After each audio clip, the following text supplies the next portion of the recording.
What's up, fight fans? We are back at it with another edition here at Round One Sports TV. I am your host, Edwin. And where do all fights start?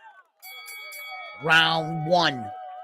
Well, couple minutes here late, I guess. I was just on BF channel, and he had the one and only Bill Haney on. And Bill Haney, I commend him. He got on the show, and his only request was that his hosts or anyone don't come to his aid. He wanted to, confront the fans and answer all the head-on questions. A lot of guys were coming on and asking some real questions, and others like myself, a lot of the good questions were asked, and I just wanted to get to hear Bill's reaction. So we'll get into that and much more in this video. So why don't you stay with us?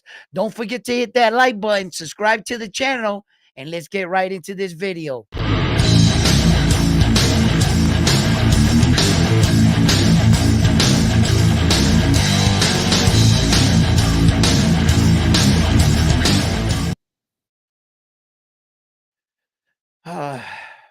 Well, like I was just saying, I was just on BF's channel, and I have to go over there and subscribe to the man's channel at least.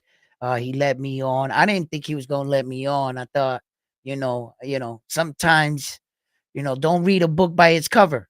I didn't think I was gonna be, welcomed or whatever. But he let me on, and I stuck around. I wanted to hear what Bill's plans were in the future. There was a lady, shout out to her. She seemed to know a lot more than what she was letting on. I think her name was Sway something.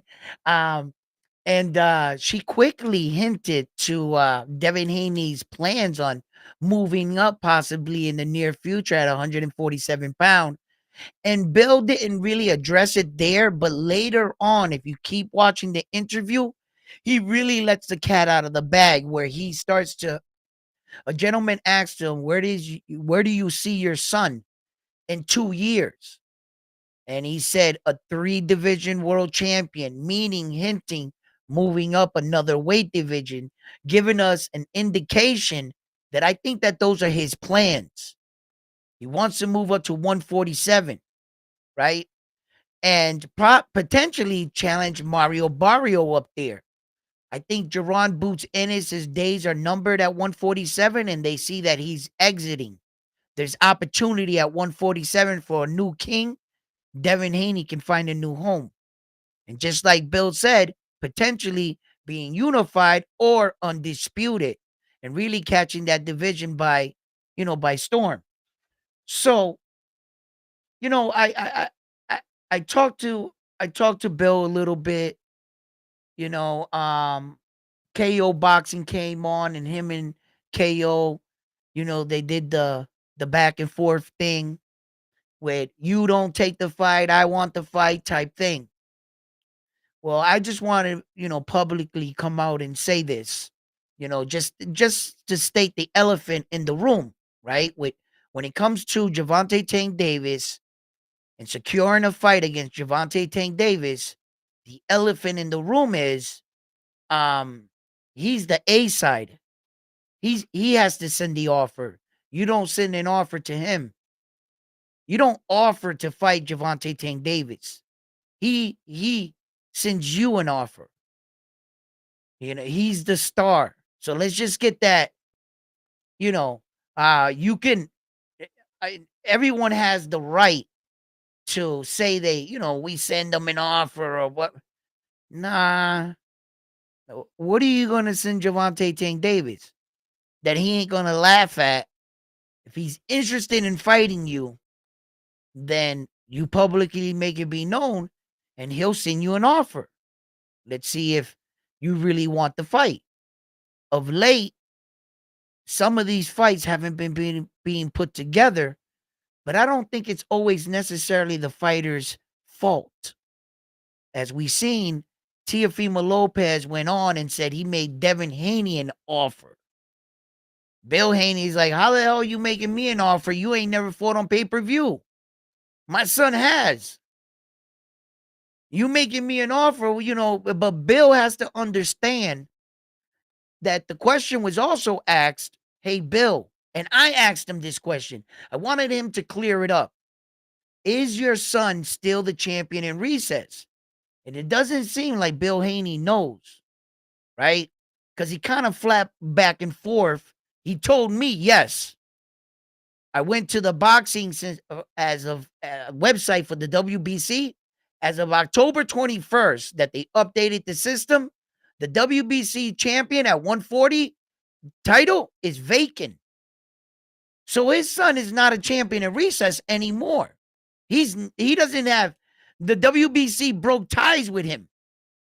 What and I understood exactly where Bill was coming from, right? Where it comes to the business aspect, right?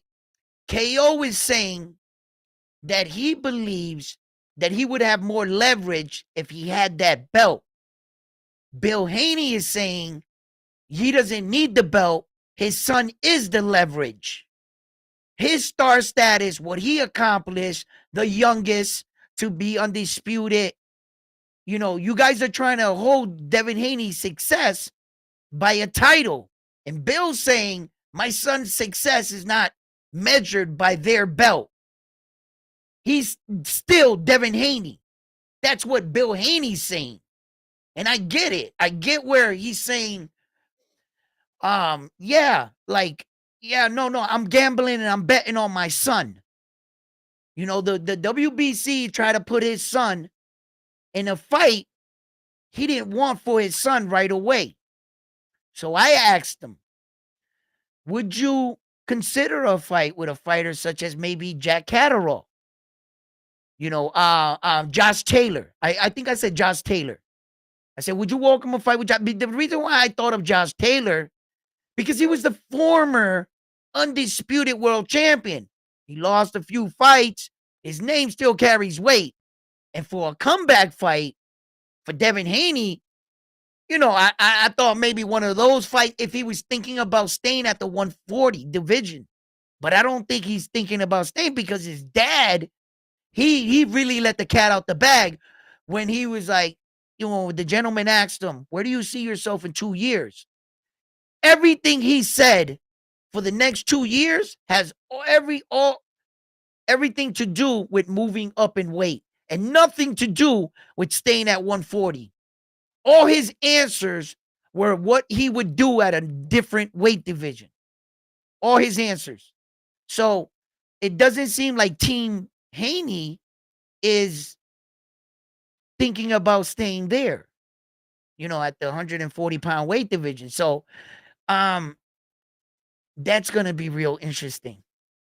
That's going to be really interesting for me. I want to see where what he does, and shouts out to Bill, man, for having the courage and the balls and everything to stand there and answer all the tough questions.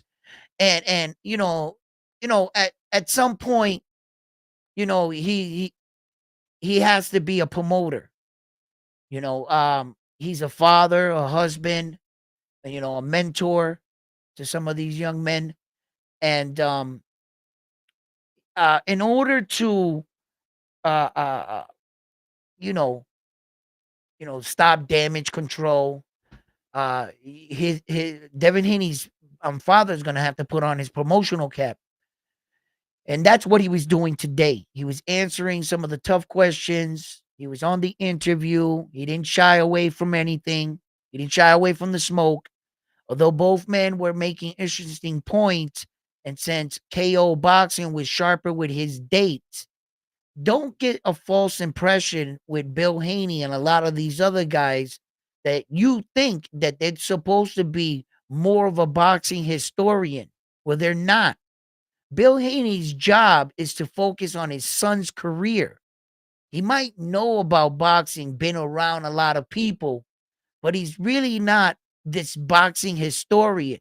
And when you got guys like us that are constantly in the boxing news and checking articles, we can be more fluent on our dates and times than what it looks like a professional boxing promoter is.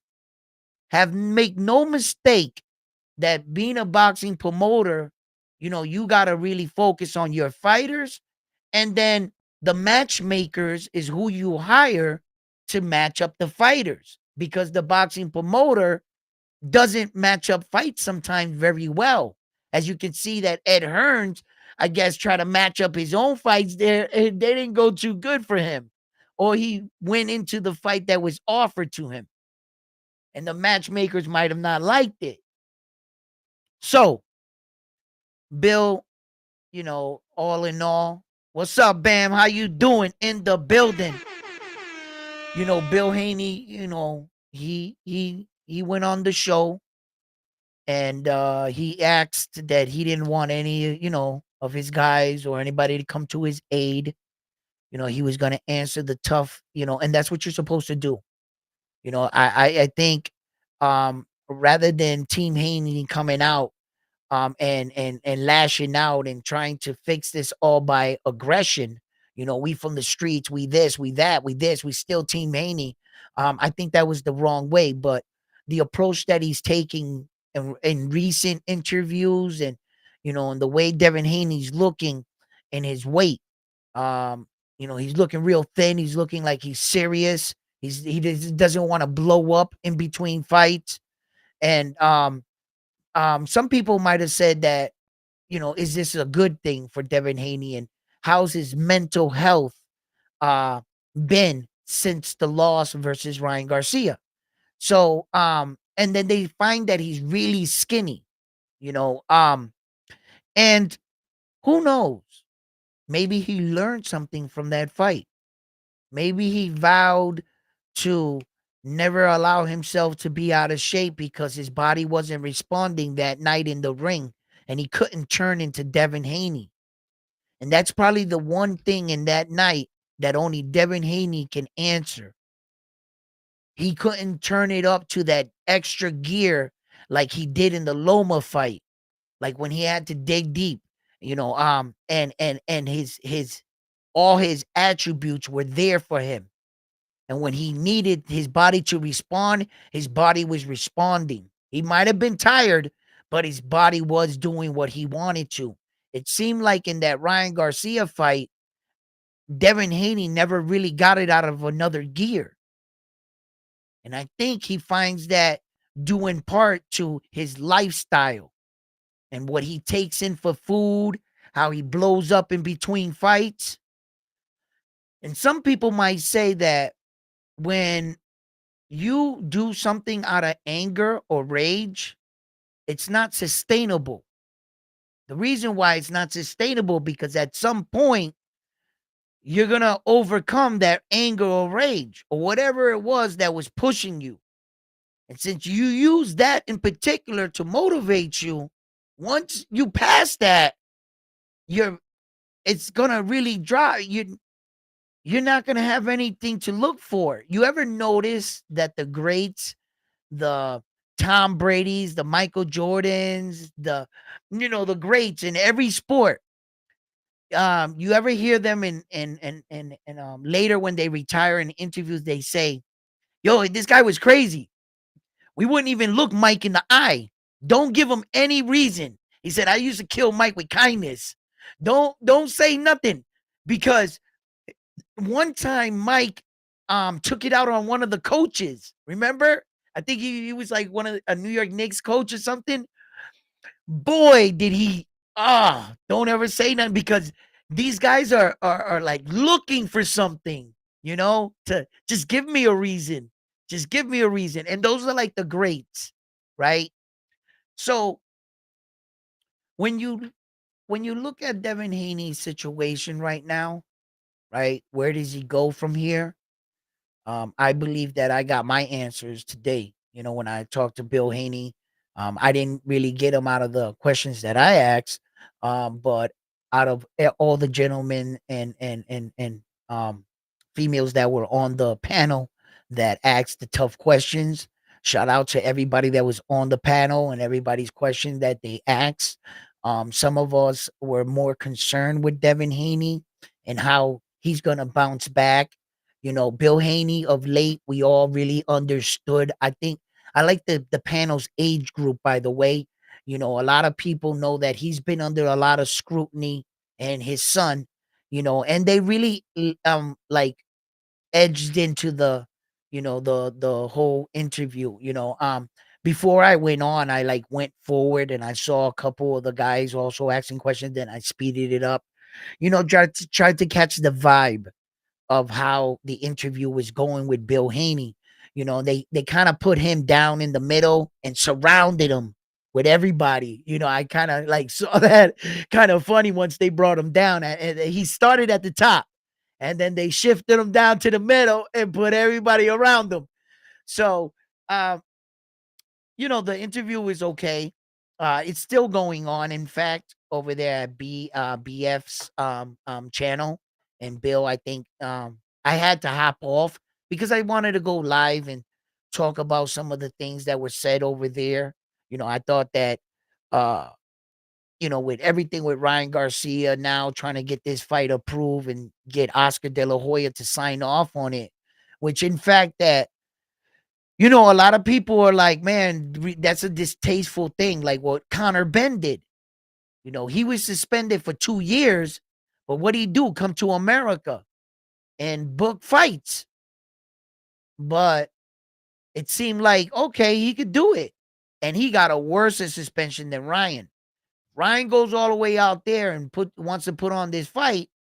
Now, a lot of people don't feel like he shouldn't be making any money. He shouldn't be doing anything for what happened in the Devin Haney fight. And I'm in agreement with that. But there's loopholes to some of these things. And these fighters, if you didn't get banned in their country, then you can fight over there. According to them, you didn't do anything wrong in their country under their rules. Long as you come out there and you pass their drug tests, well, then you can compete. Conor Ben did the same thing. He left over there and came out to America and used America to the box because it was rich with boxers. Was it right? And then all of a sudden, they what dropped the suspension, the remaining little bit of time or something, and he thinks he's like been cleared of all charges. I've never saw a report where the report said, no, he was exonerated. We fucked up. He was never guilty. No. So that's what,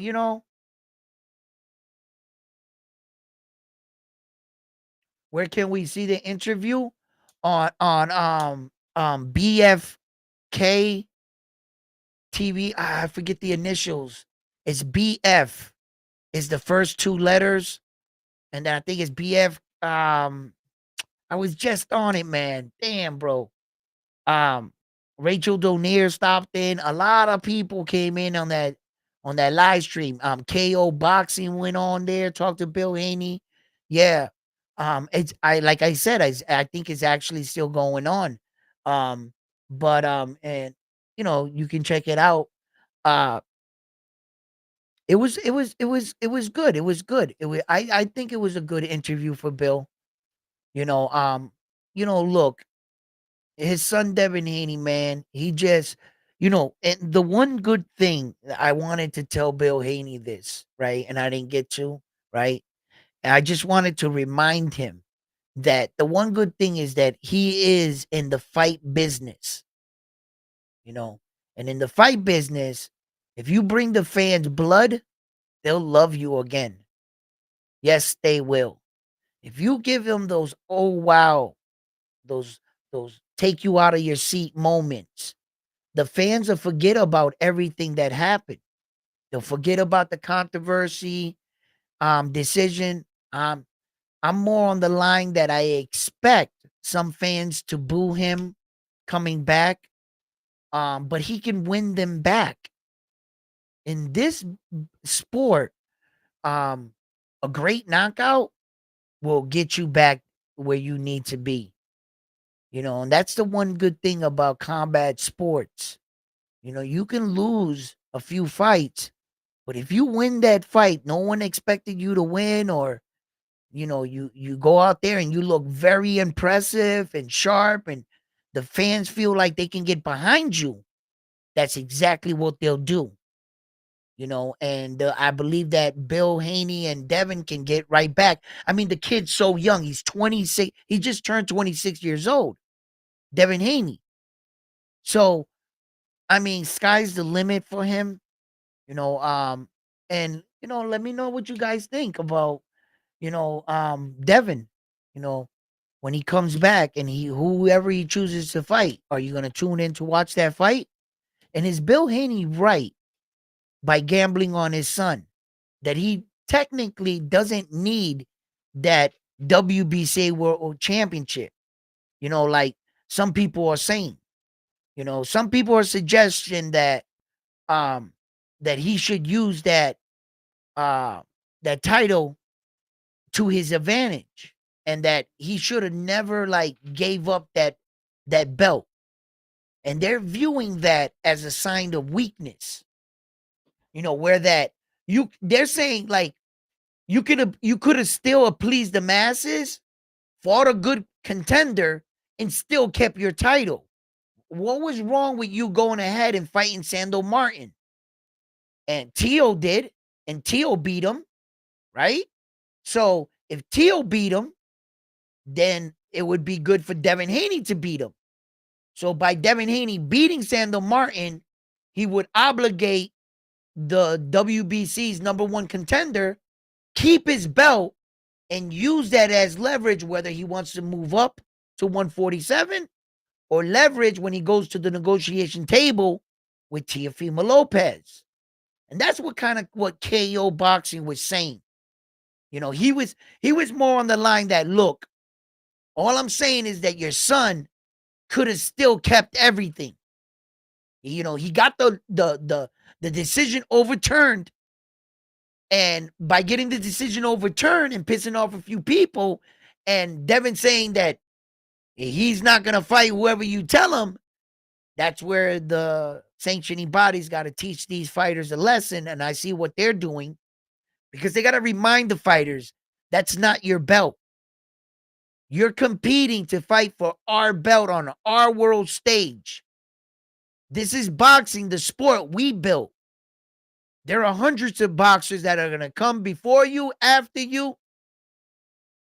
That's not your belt. So what KO Boxing was saying, you're always, Devin Haney, you always talk about, and Bill Haney, you guys are businessmen too. So let's look at it as a business standpoint. And that's what KO is trying to tell Bill.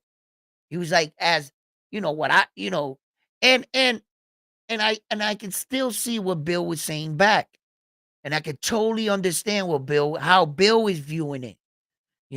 Bill was like, you know, Bill is telling the WBC, no, you're not boxing. It's the boxers. And it should be the boxers. Jake Paul is pulling off these mega contracts, and he's making these huge events with no belt. With no belt. I know he had Mike Tyson, the legend, which he brings his legacy with him. Just his name alone did all that, right? So, Jake Paul had help. His numbers were dropping before Mike. So, and the way the mindset of Bill Haney of late, you see him on interviews, and what is one of the number one things he has been saying of late, that Jake Paul's is the face of boxing. So he's hinting to the fact you don't need a belt, right? And Devin Haney still has value. He's a pay-per-view star, and he still sells. And these guys are saying you need to check out and see if He could have still kept his belt. And then Bill publicly came out on the show and said, well, why KO Boxing told him, well, why didn't you take the Sandor Martin fight? He said, because I don't want the Sandor Martin fight. I don't feel that he should take that Sandor Martin fight. And then that kind of threw me back a little. And I was like, huh? Like, why wouldn't you need to fight Sandor Martin? And then he says, because we wanted to unify. We wanted to fight for a world of the other champions rather than going backwards and fighting Sandor Martin. But and then we were like, well, wait a minute. That's his mandatory. He's the next man up. He's gonna have to honor that. And why don't you get the mandatory out of the way so you're free for the rest of the year to pick and choose what you want to do, Devin Haney? By fighting Sandor Martin right away, it would relieve, you only get one obligation, one mandatory for the sanctioned body once a year, right? So if he's ordered to fight another fighter or whatever, they can order the fight, but the mandatory is the mandatory. So if he would have got Sandor Martin out of the way early, he would have been free for the rest of the year to pick whatever fight he wanted to. So that part I didn't understand. And then it kind of made sense once he started leaning towards his son's future lies at 147. So I could see by vacating the belt at 140, you no longer was going to stay at 140. You were going to move up to 147. Then there's other things like Devin Haney's weight. The photographs I seen of late, even the photographs today I've seen of Devin Haney, he looked way less than 140. So if your son's plans are to move up to 147, why is he losing all that weight? Are you guys on the same page? Does he still think he's gonna fight at 140, Bill?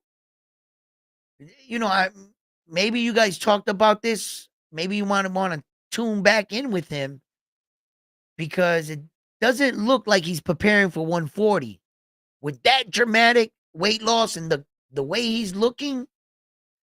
Unless that fucking photo was Photoshop or something. One of the t-shirt that they showed yesterday.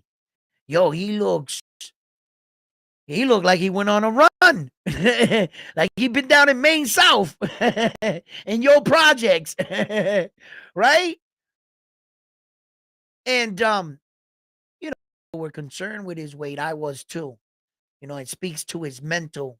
How is he taking it? Is he in his room at night crying and in rage? Showing the people he's staying in shape? Or is he like, is he like taking this for real and this is the new version of Devin Haney? Which one is it? That's what I want to know. Because that rage shit is not going to last. You're not going to be able to sustain your performance for a very long time. It would be like if he did all this and went back in the ring and finally fought Ryan Garcia and won. He would be lost. He wouldn't have anything else.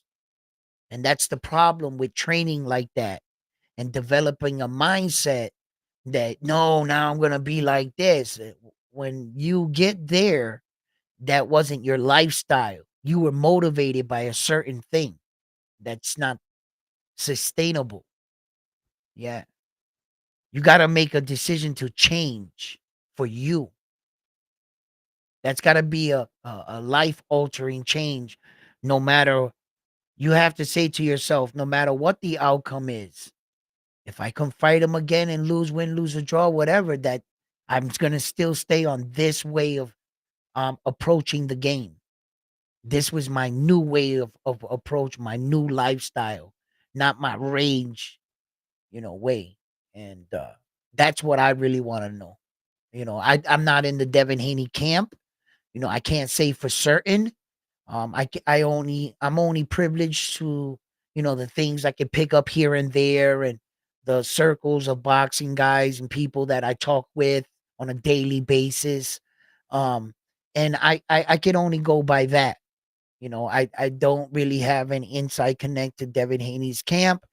And as far as what I'm putting together, what his own father just said, okay, um, then yeah, I'll take it from there, you know. But the one thing I'm not gonna really do is really jump out there and speculate and speculate, you know, and push out my opinion.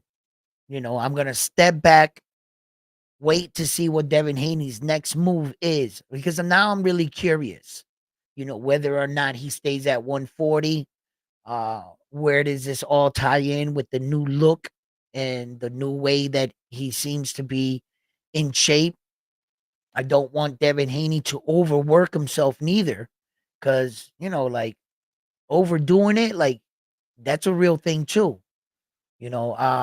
So there's been some guys that have been in some pretty long training camps, and you need to like rest your body, but not fall off. You don't have to go in the gym and go hard every day, but by resting, you could still do the jogging, the treadmill, the jumping of the rope, and etc. Just to stay into shape and stuff like that, and not to completely just go on vacation and eat barbecue ribs. So fighters got to understand that there's a difference between overworking yourself and staying in tip top shape, and you can maintain that level without have to kill yourself all the time, like in a training camp environment. You don't have to be at that level all the time. Some people get a little, confused when these boxers still go on vacation and they take times off. When other boxers that view them, they actually think that these people just stop training, and so some of them actually do that. They stop. We're going to Disney World, yay! And their body falls out of shock, and they see quickly when they come back, and they're real sluggish, and they're like, man, and it's gonna take time to get back. But staying in shape and maintaining it, by light sets, jogging, a little cardio, some jumping rope, little mitt work, you know, and not going 100, and running drills and stuff like that. You can just maintain your, you know, your being in shape. You can just maintain it. So yeah, that's what fighters should do. And hopefully that Devin Haney's adapted this. He technically tasted defeat, got it overturned, but he's probably in his head vowing, I'm never gonna lose a fight again. I don't ever want to feel like this. I've been there as a young man. You lose something you should have won, and etc.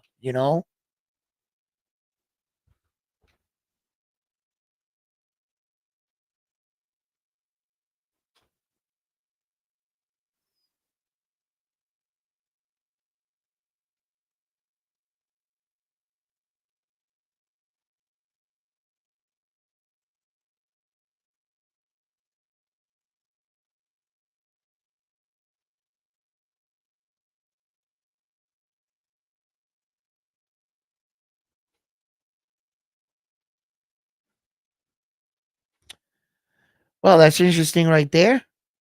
Well, I'll check that out.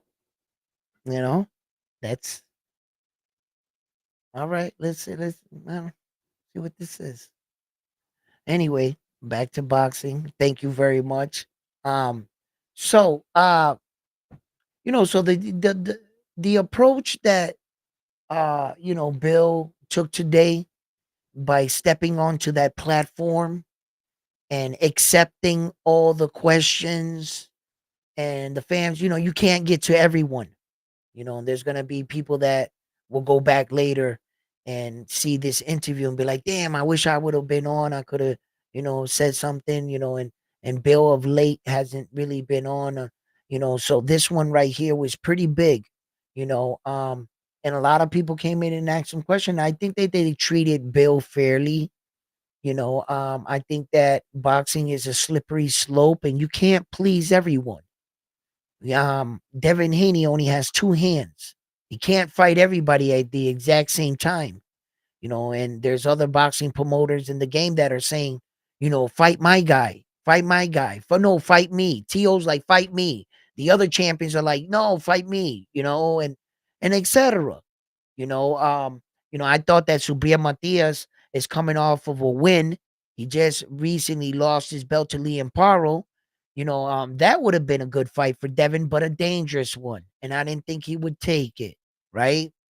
So, but I see that Subriel Matias has entered his name into the WBC ranking, and he's slowly moving up the WBC ranking as well as the IBF, where just, once upon a time he was only in the IBF, Subriel Matias. But now I notice he's in the WBC too. So he's trying to get up there, right? And the WBC, for everybody, um, as far as what they're saying right now, Devin Haney is no longer the champion in recess. He's officially been stripped. It says vacant. And it says that Albert is the interim champion, that he hasn't been elevated to full status neither.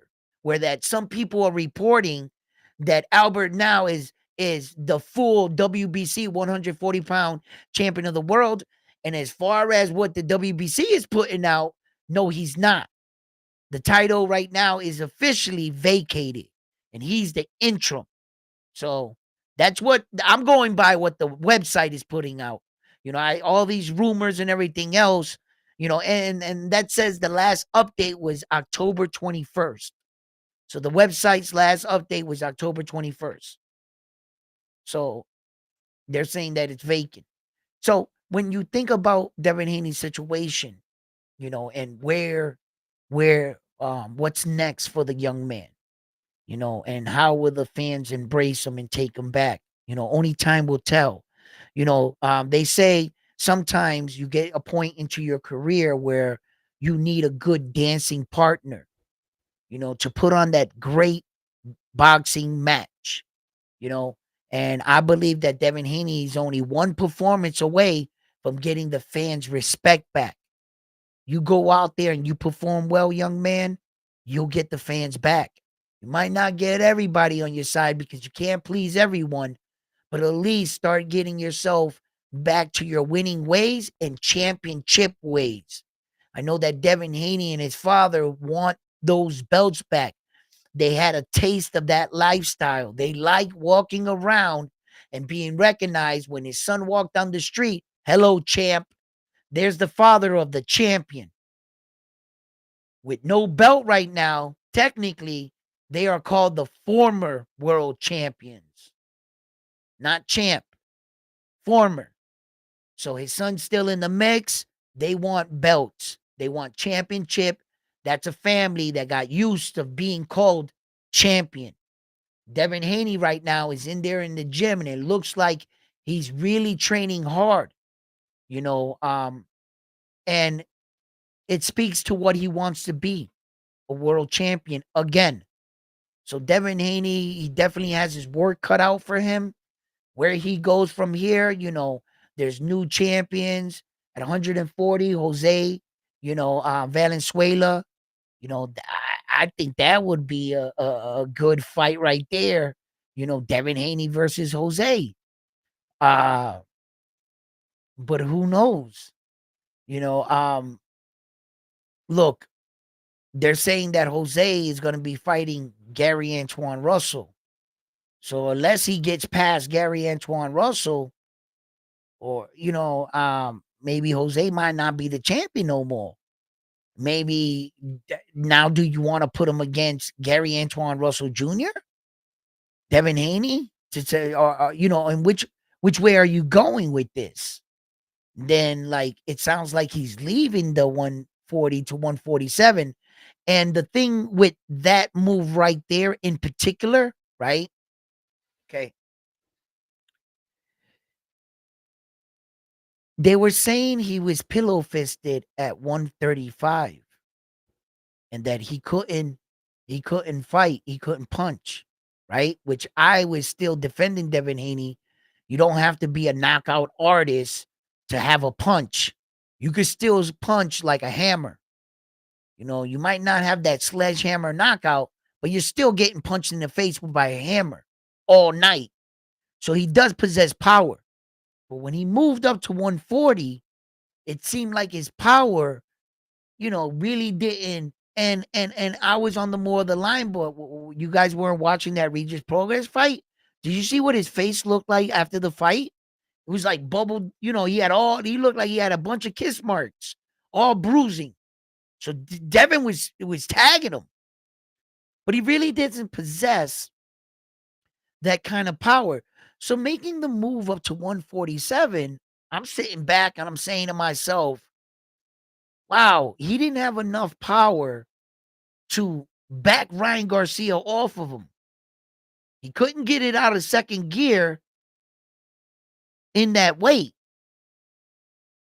What makes you think he's going to go to 147 and transition better? What gives you that did he come in heavy one day in training camp and the bag sounded harder and people were like, "Man, you're really cracking?" Is he turning into a man and gaining his man strength? Because you got to remember that Devin Haney did all these things as a young man, never really achieving his man strength.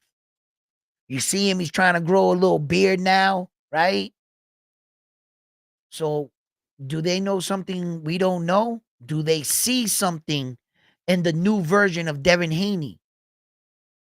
And are they going to try their luck in a bigger weight division? Those are all the questions I would like answers to. And soon we're going to get them. It looks like Devin Haney's preparing to do something and make his next move. So we'll see. We will see. So look, fight fans, wanted to come in and chop it up with you guys, make a little video. Probably you guys can catch this one on the next one. There's a whole bunch of bigger channels going on right now, and I can see that. But here around One Sports TV, we don't shy away. So please don't forget to give this video a like. Comment in the comment section, share the videos, and like always, I'm on to the next one after this one here at Round One Sports Talk. Peace.